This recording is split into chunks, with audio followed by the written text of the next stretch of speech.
What's up, tribe? How you guys doing? Excuse me. This is going to be your review for Sisters Season 1, Episode 2. So, look, I love y'all because I told y'all I was going to review this show. So, I'm going to stick with it. But, anyway, we picked this episode up where we left off. We see Andy, I believe it is, the lawyer, meeting with the woman who wants a divorce, who just happens to be the wife of the man she's having an affair with. Lance, I believe. I don't have my notes in front of me. Oh, shoot. Where'd I put my notes from last week so I can remember these people's name? Because, you know, y'all will be talking about me if I get the names wrong. Oh, where'd I put my notes? Anyway, I'll remember it. I'll figure it out. So, she leaves, when she realizes who the woman is, she excuses herself, says she gotta go to the bathroom or whatever. And she calls Karen. Now, Karen is laid up. Lance, that's Karen's man. Karen is laid up with Lance, okay?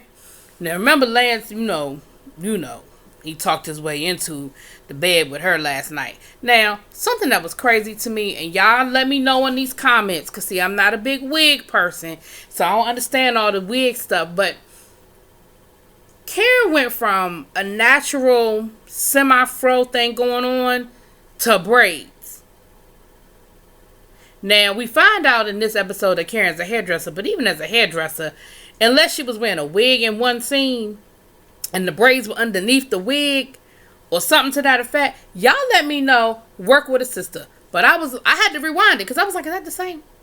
Because, I'm still learning these characters. I got confused. Neither here nor there. Andy is letting her know what's going on, and she's like, what do I do? And she was like, well, you can't represent her because, she's like, I ain't no lawyer, nothing, but that is a clear conflict of interest. She said, yeah, but what I'm supposed to do? I just started this job. What I'm supposed to tell my boss that, yeah, I'm having an affair with the woman's husband, and, of course, she was like, look, I'm not sure what you're going to do, but you can't represent this woman. She said, you need to go talk to your boss. So she tries to go talk to her boss. And her boss is like, look, ain't no conflict bigger than $8 million. Like, that's the commission we made off of the last settlement you got. So I think you need to go in there and figure it out. And she's, and of course she doesn't want to tell him too much because she don't want to let the man know that she done slept with, that she's having an affair with a married man. But he tells her, he said, look, you better go in there, talk to her, and you need to figure this conflict situation out. So she goes in there to talk to the wife, and the wife, of course, is telling her, she tries to pawn the wife off on another associate. The wife is like, no, I want you. I heard you were the best. I want you. So she's like, okay, fine. Well, tell me some more about him. So she starts telling him, like, look, this is not the first time he's cheated on me, and, he's abusive, and he's this, and he's that. And, of course, she's listening because in her mind, she's like, that ain't the man that I'm dating. That ain't the man that I know. But she's listening and everything. So then she said, well, I have a private investigator that's following him. So now she getting nervous. She's like, well, has he found anything yet? Like, do you have any proof of an affair? And she said, no, but we think that that whoever this woman is goes to the same gym because every morning he goes to the gym and he parks his car in the building across the street from the gym. But he doesn't actually go into the gym until an hour later. So we think that she goes to the gym with him and that's where they're rendezvousing.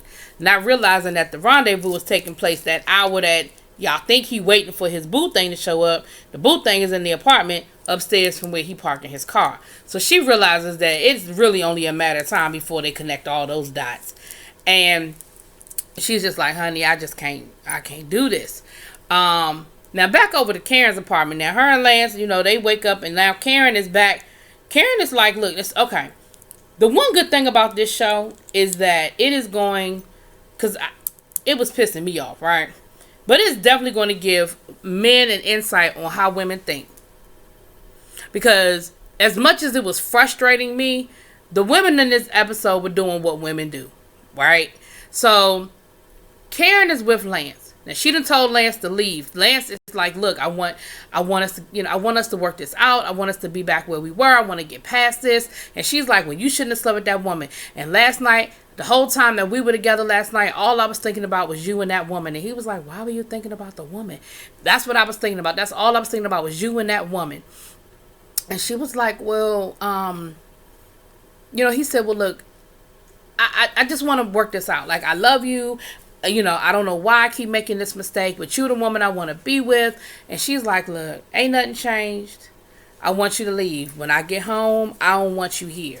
So finally, he's like, you know what? Fine. You don't want me here. I'm out.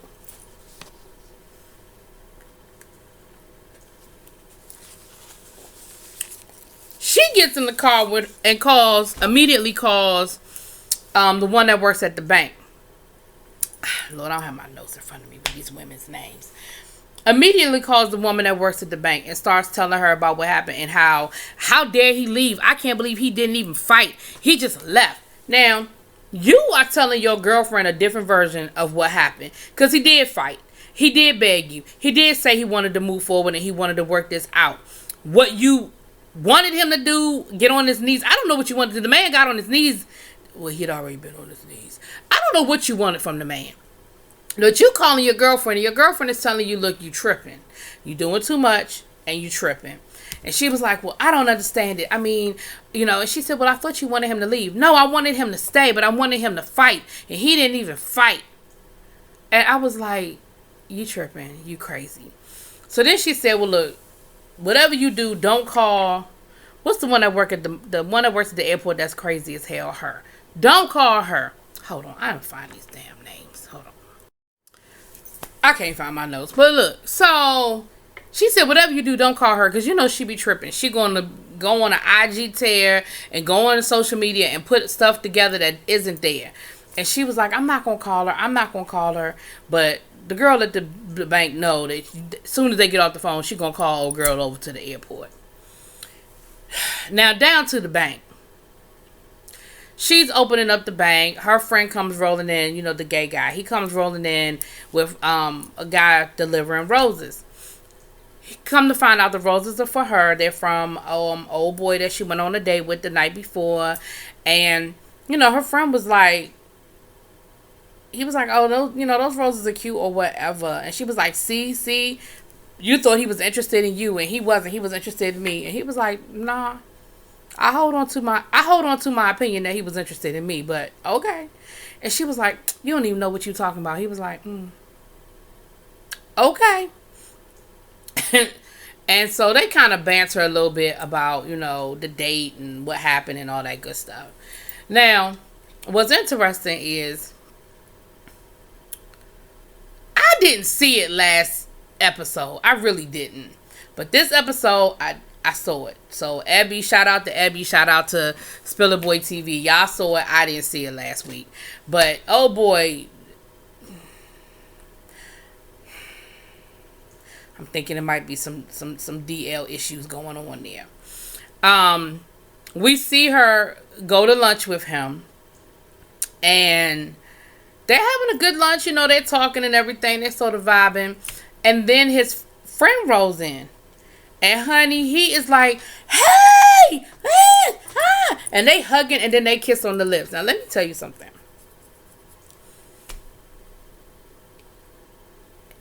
Unless you a family member, most men are not kissing another man on the lips. And it has nothing to do with homophobia. It has nothing to do with any of that other stuff. They just ain't doing it. But they kissed on the lips and they doing that whole, oh my gosh, it's been so long since I seen you. Oh my gosh, we got to catch up. Blah, blah, blah. And she is sitting there looking at the two of them like, what in the hell? And she promptly ends the lunch, honey, and slides on out. Now, the rest of the friends were already having lunch. They were already over at the restaurant having lunch. We saw Ronnie meet up with Karen at Karen's salon. Now, this was another thing that threw me off. Now, this again lets you know that a woman didn't write this. I don't believe a woman wrote this. Because she put her client under the hairdryer and then left to go to lunch. Now, I have had hairdressers run to the curry out while I was under the dryer. I have had hairdressers pull their dinner out and warm it up while I'm under the dryer. But I'd be damned if her and her friend are going to roll out and go have a whole full-blown meal while I'm under the dryer. Are you crazy? Child. Okay.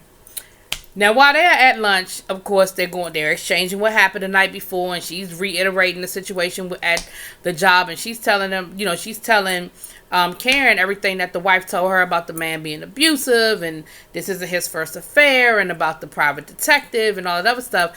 And Karen is like, look, girl, you need to let your boss know, because you cannot represent this woman, and you really need to chill out, because if there's a private investigator involved, boo. It's only a matter of time before all of this blows up. And she's like, girl, I know.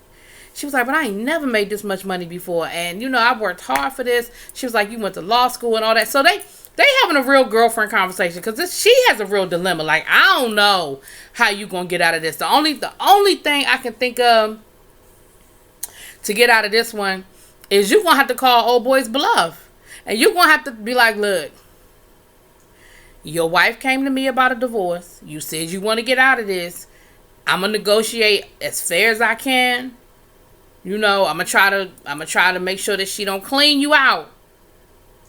But I can't get out of this without blowing up my career. And you say you want a divorce, right? Well, here it is. But y'all know that man don't really want no divorce anyway. So while they're having lunch, they done invited old girl from the airport down, because remember, Karen really want old girl to do some investigating and figure out what's really good with Lance, because Lance works down to the airport. Is it Zach? Am I calling that man Lance and his name's Zach? Damn it. I don't have my notes. I'm gonna do better next week. I really thought my notes were sitting right here, but y'all know who the hell I'm talking about. And she shows up, and of course she like, you don't never invite me to lunch, so what's up? She was like, nah, girl, I just wanted to talk. She was like, no. You never invite me to lunch. What's up? Girl, I just wanted to catch up and see how you're doing. She was like, you found out I used your Amazon account? Look, I'm going to pay you that money back. And they were like, I didn't know about the Amazon account. I really just want to talk to you. And she was really sitting there like, did somebody die? Like, she was really tripping like, why am I here?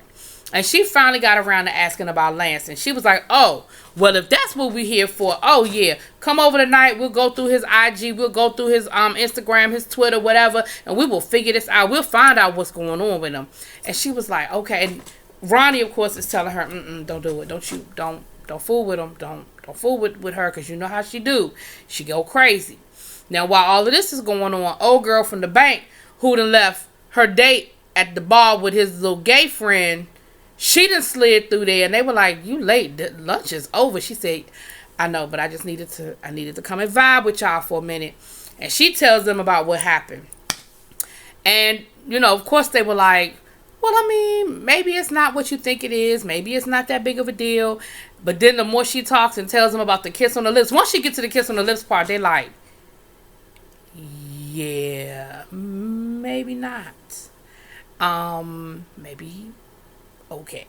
And of course, old girl from the airport is getting her entire life. She is laughing her ass off. She cannot hold it in, because she is like, oh my gosh, this man is you are dating a gay man. And they pretty much tell her, okay, you might need to let that thing go. And then they leave her with the check. I said, now ain't that some shit? She the last one to show up, ain't ate nothing, and y'all done left her with the check. I said, well, that's what people do. That's what we do, honey. Now, she goes back down to the bank, and she ends up telling her friend, her co-worker, the gay guy, she ends up telling him all about it. And he tells her point blank, he was like, look, he gay. Like, you let it go. The man is gay. He giving you vibes. He done let it, he done gave you all the clues that you need. He done gave them to you. And she was like, well, I ain't even tripping anyway. He was like, yes, you are. Because if you didn't like him, you wouldn't be tripping. You must like him. So then she was like, well, I mean, can you just ask around and find out? He was like, yeah, because of course, all gay people know each other. Like, girl, you know what I mean? And she said, well, I mean, you thought that he was, checking you out all along. And he was like, I mean, I kind of got that vibe. So they had a good conversation, but he basically told her the same thing. He was like, look, ask him. And she was like, well, I already asked him and he told me he's straight. He was like, well, ask him about his friend. Like, ask him what's really good with his friend. Like, what is it? Because just because he has a gay friend doesn't make him gay. But, he did say that most heterosexual, he was like, I mean, it was a cute scene because he was like, is his gay friend the L, the G, the B, the T, the Q, the I, or the A? Like, it makes a difference because, I mean, obviously, if his friend is lesbian, then you ain't got nothing to worry about, And she was like, nah, he wasn't no lesbian. And so it was a good conversation, but basically he told her, like, look, your man might be something you might want to look out for him a little bit, And so she doesn't know what to do, but he told her, look, just ask him. Just ask him. Now, down to the airport, this scene was extra. It was a good scene, but it was extra. What I mean by good scene, meaning the good conversation that she had with Lance, the airport friend.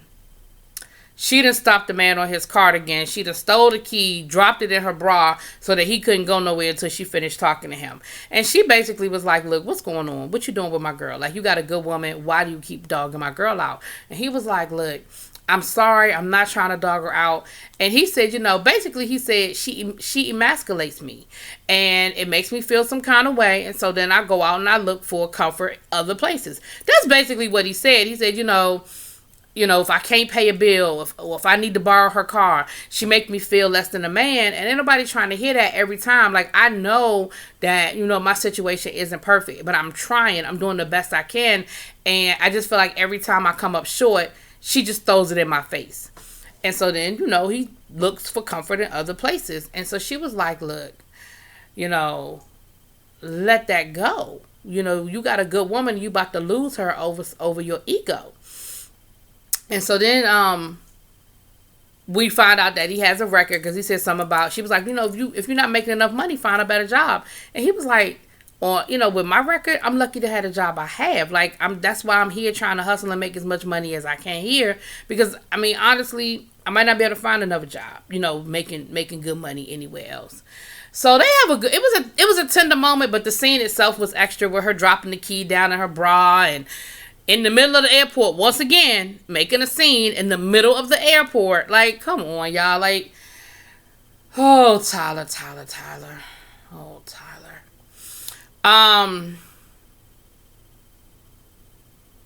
Last but not least, we see Ronnie goes back to her job and she goes to talk to her boss. And before she could explain to her boss what her problem is, her boss was like, you know what?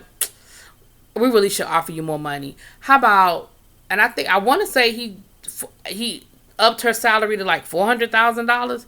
Boo. Forget it. $400,000 a year. Screw that conflict of interest, And she sort of cuts him off, and then she explains to him, look, I cannot represent her. And he breaks it down for her how this woman is a member of, one of the most elite, women's auxiliaries in the city. And if they can get their business, it could be very lucrative. And, they've already gotten one client, which is the first woman she represented. And that, if they keep referring clients to them, like, basically they'll have an inside track and be making a lot of money. And she was like, I cannot represent this woman. And he was like, what is the conflict? And she let him know, I know the husband. And he was like, how well do you know the husband? And she was like, he said, look, maybe you need to go home and really think through. No, she said, are you firing me? He said, no, I ain't firing you. But I'm telling you to go home. And I need you to really think hard about this conflict that you have. Really think hard about this conflict. And then you come in here tomorrow and you let me know what's up. And he said, and by the way, we never had this conversation. Meaning, one, I never offered you more money. And two, you ain't tell me about no conflict. If it ever comes up, I'm going to deny it. I said, well, damn, he done already told you he not going to have your back when the shit hit the ceiling, because it's going to hit the ceiling. So on her way home, she's listening to her voicemail and she got a message from old boy, right? And he's like, look, I'm sorry, I've been calling you all day. I got a last minute business trip. I got to run out of town. So I'm not going to be able to come through in the morning. I love you, Now, this is where, for whatever reason, my DVR cut off. The last thing I saw was, we were back at the airport and we see him and his wife walking through the airport arm in arm. Now, I can only assume that the airport friend saw them, because remember she met him the other night at drinks, saw him and his wife walking through the airport. And see, she doesn't know he's married. So I'm sure she's going to jump to the biggest, conclusion about, oh, he cheating on my girl and she don't know about it. Now, what I don't know, because as crass as she is, I could see her making a scene in the airport, but because the episode cut off, I don't know if she just saw it and she going to call her friend, or if she made a scene. Y'all let me know in the comments how the episode ended, because I didn't see it, and I don't know how much I missed. But that's what the last thing I saw was them walking through the airport arm in arm. And like I said, I can only assume that the friend saw them. I just don't know what she did. Let me know, y'all. Talk to y'all later. Peace.